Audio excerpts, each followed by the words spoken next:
Hi, folks. Welcome back to Code and Concrete. I'm your host, Matthew Schneider, the CEO of Building Inc. Joining us today is Robert Orozco for a deep dive on AI agents. Robert was previously on episode 7. Thanks for taking the time to teach us more about this topic, Robert. Thanks for having me again. Yeah, glad to have you back. So we're going to keep this no BS, straight to the point. We're talking about AI agents today. Let's start with the basics. When people hear AI agent, it sounds like software that thinks and acts for you. But what's the cleanest definition that we can actually agree on? So that's actually pretty much as close as what it is. If we all think of AIs, we think of the LLMs, the ChatGPTs, the Geminis, etc. Agents is basically the AI form of just saying API wrapper. It's how do we integrate these tools to take action directly on software that exists in the world. Write me an email and actually formulate the email on Gmail and get ready to send it. Those kind of extra steps that are the actionable steps are what separate an AI from an AI agent. So it really is. It's about what takes action on things. And now that we have a AI layer to reason and not have to hard code a lot of those decisions, that's why it's such a valuable tool. So a lot of people are assuming what AI agents could do, but in practice, I think there's a lot of misconception. So what are things that people assume AI agents can do, but they really can't? Are we projecting too much intelligence on them? Absolutely, at this current stage. AI agents are great, what I call like task-based artificial intelligence. It's really good in a very narrow scope. One of the problems we're still always dealing with is context windows. And so it's all about the amount of information it can retain at a given point in time and how effectively it can operate that. You can't just say, hey, AI agent, create me a whole company. It will lose scope, lose information, and not be able to keep up. But if you're saying, hey, I'm building an AI agent that specifically reads invoices that are coming in, like if we're getting an invoice and they're not in all the same format, if you don't want to hard code a technology that reads every single type of file that comes in and extracts the data and puts it in, it's a perfect use of an AI agent. It says, hey, I'm going to read this document. I'll understand what's going on in this document. I understand the context of that I'm supposed to pull it out and put it into this billing system, and it can do that. And that's the perfect use of AI right now. I think right now people think it's a magic wand that will do everything. We're not quite there, but it is great for very narrow, focused, hyper-repetitive tasks that do require a more elevated level of thought or decision-making, which we didn't have before. Before it was very cumbersome to, code out every little odds and end and different reasoning that something would work. But now if you have a general topic, you can really, create some great agents that can just take action for you. Let's briefly define narrow AI versus broad or even general intelligence. Well, so artificial general intelligence is a whole nother beast, right? That's the concept that we're going to create a human level intelligence that's comparable to us. We're not there, at least that I've seen, not publicly. Maybe DARPA has something, but from the, OpenAI models, Gemini, DeepSeek, we're not quite at general intelligence. When I say narrow, it's more task-based. We're actually seeing some great introductions of agentic AI into things like Firebase Studio. I don't know if you've had a chance to play with it. It's been out for about a week, but it looks almost like a VS Code instance. You plug in your Gemini API, and it will go in, read the context of your files while you're coding an application, and then make the changes to the files directly. So you're not even having to copy-paste code or make any changes. It will agentically go in, read a file, modify a file, allow you to see the errors and do any error corrections around those. And that's a huge value that we can do. And it's a very narrow scope. It's like, okay, we're building an app. It's in this little, one-dimensional interface that we're just trying to code with. And it has the ability to do those kind of reasonings and actions within that window. It's not like I'm going to say, hey, build me an integration to my connected house and then connect all of my IoT devices and do all of this. It's that would be too broad. But when you're focused on, hey, we're just building a one focused app, you can see the files, you can learn about the files, execute on them. It's a great example of agentic AI. And honestly, one of the most impressive that I've seen from a development perspective. I had a good friend. We've been trying to see how quickly we can go from idea to MVP. And with less than $100 of API credits, we were able to go from idea to a minimum viable product app within 24 hours. Wow. Yeah. Well, this leads me to the next question, which is what are AI agents surprisingly good at where they are surpassing their human counterparts rapidly? So we're not actually seeing a ton of implementations publicly. The big focus has been, individuals building siloed ones. This is one of the most impressive ones I've seen is Firebase AI. I think they're getting much better at coding than people think. And I think part of that was the gap of refeeding information. Um, it really comes down to your design, whether you're going to have a good AI agent. And one of those things is constantly refilling its context window to make sure that it's fully aware of the actions it's supposed to take. People have this idea, you code it, you just let it run, and it just kind of knows and persists everything into the future. And that doesn't really work. I think I said if a lot of narrow scoped AI implementations I've seen great. Email generation. I've seen some implementations of AI assistants that have been fantastic because all it is integrating into a calendar, integrating into your Gmail, reading, making sure it's not adding an event during an overlap, etc. Very narrow scope. I've seen some great implementations of that. Could you briefly define what a context window is and why this is sort of a blind spot for AI agents? Oh, absolutely. So context windows are it goes back to the core concept of how AIs work. They take something called tokens, which more or less is just a word. And then what it does is it breaks out whatever message you're sending into those tokens, and those tokens get fed into an AI algorithm or an AI transformer, and then takes those and does the high dimensional matrix math of association that creates the reasoning and logic we understand for an AI as a whole. And so when it comes to context windows, it's not infinite in scale. We don't have the computers to handle an infinite scale context window. So what happens is there is a window for which it'll remember or it'll have these tokens in memory and process decisions around those tokens. And the problem is when you add new outputs and you add new inputs in that conversation, eventually that window will fall off and some of the core instructions you gave it will eventually disappear.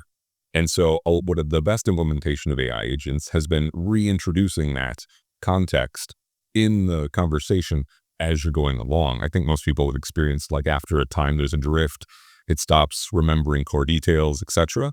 The best things I've seen for implementations of AIs is how can you compress that core information to as tightly as you can and then refeed it into the AI as you progress.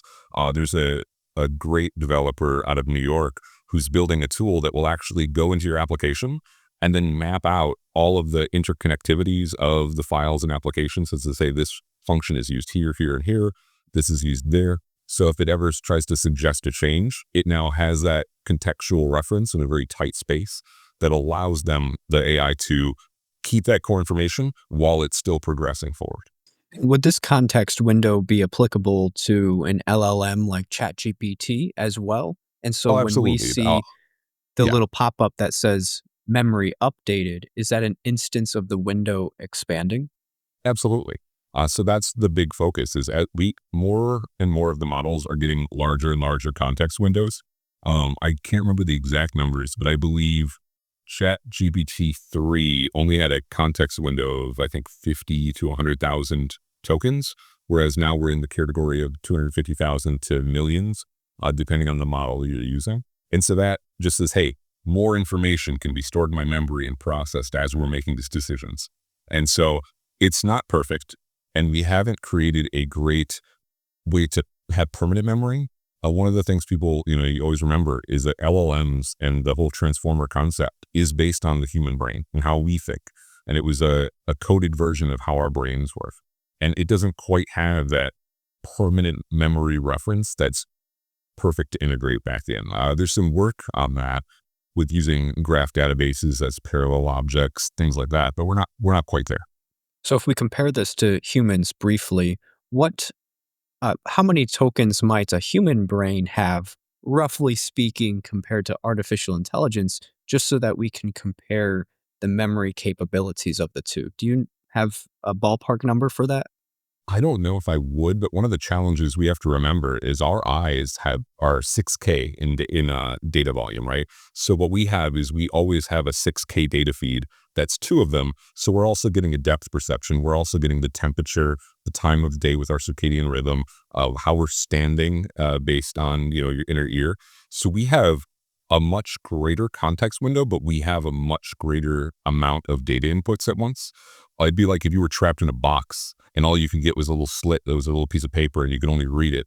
That's kind of what it's operating on. It doesn't really have eyes. You can send it a photo, but it still doesn't have the general context of like where it is, the time of day it is, even what country you're in. And that's why when you're formulating your prompts, it's very important to have like core critical detail information. I'm looking for a web app that has a lot of users, that is in this language, that is in this, because I think there's a big gap for humans in that we assume a lot of basic information without realizing we assume a lot of basic information. Like when you go to work, you remember acronyms your companies use, you remember workflows your companies use. It doesn't know any of those kind of things intuitively, and it doesn't have that reference point that we don't even think about when we're asking questions. So I don't know if there's a good comparison because we just have so much more data coming in. And I think that's also why we're seeing AI is never quite as good as I think everyone wants and hopes it to be. It's just because I think people really forget that it's like we have so much more information coming to us at all times. And the scary part's when, the systems will eventually have that kind of data input, where they can stream video in and they can know the time and date from a call to the, internet or the time servers, etc. And that'll help contextualize and deliver better value.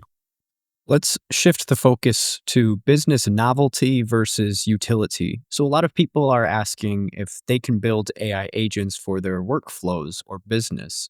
But is this even the right question? And what should we be asking if we truly want to be productive with AI agents? No, that's not the right question. This goes back to even the business intelligence days. It's not about automating a system. Is that system worth automating? Is there a clear business use case? I think there's a lot of AI tools that are being sold to everyone as if they can do everything, but that's because they're hammer salesmen and they want to paint everything as a nail. What really comes down to is, do you have a problem that could be addressed with this tool, and does it add value that would justify the expense and use? Tokens still cost money. They're actually extraordinarily cheaper than I remembered them being even a couple of years ago. I think right now, ChatGPT is only $1 to $2 per million tokens. So if you think about writing a 1,000,000-word paper, having it process that is probably going to be a couple dollars. But that, yeah, it's been great in for cost. And so it comes down to, do you have a narrow, repetitive task that you're wasting human intelligence on, but it's a little too complicated to directly automate with some sort of scripting, right? There's too many small edge cases for you to cover all the little bases. That is a great use for an agentic AI. And if you can find those problems in your business, that is where you should work on deploying it. It is not a one-fits-all solution. It can do some great things, but also the big question is, do you have good data quality to begin with? Because as the, business intelligence saying goes, garbage in, garbage out. And so unless you have a really good structured process that you can fit this robot into, it's going to have more problems if you have a really murky, unclear business process with a lot of junk coming in and having to have it sort through those kind of things. Absolutely. Well, let's talk about multi-agent systems, which would be agents that work together. How do you actually get multiple agents to collaborate instead of just creating noise? That's been a big challenge. One of the issues with agentic AI is, again, it's that narrow scope. It's very focused. One of the things I've been proposing quite recently is what I call directorial AI, which is an AI kind of abstraction layer that sits on top of an agent layer. And what it would do is act as almost a project manager, product owner, and create things like the Gantt. What sequence do things need to be built in? And then deploys vertically down to the agents that are more focused to it, saying, hey, I know that step C can't be done until agent 2 has completed step B.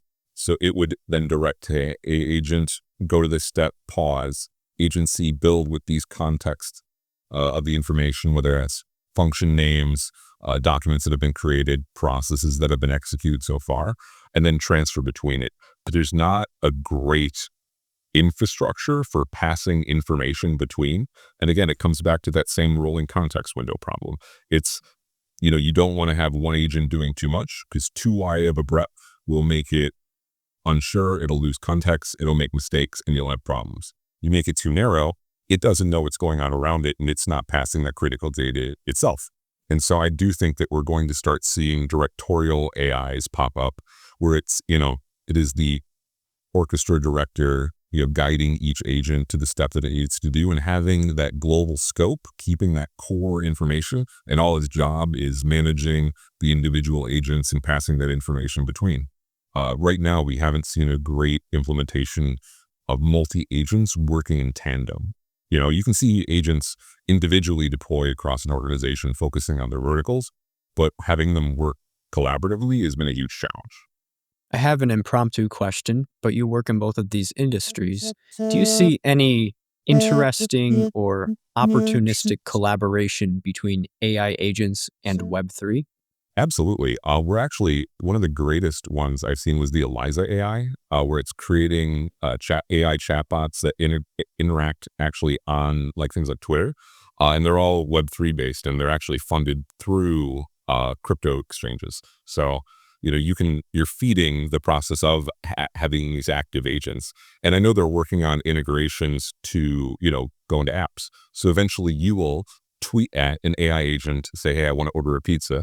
And it will, using, APIs and integrations, funnel all the data information, fill out the little web form, and send you exactly what you're trying to do, and kind of removing that app layer that we've been really focusing on.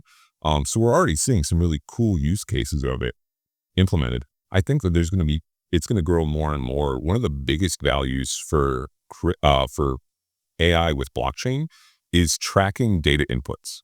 Because one of the problems we have with a lot of models is, you're seeing these threats of lawsuits with copyrighted material. And so, it kind of muddies the water if you've trained with one model with copyrighted information, you haven't trained another.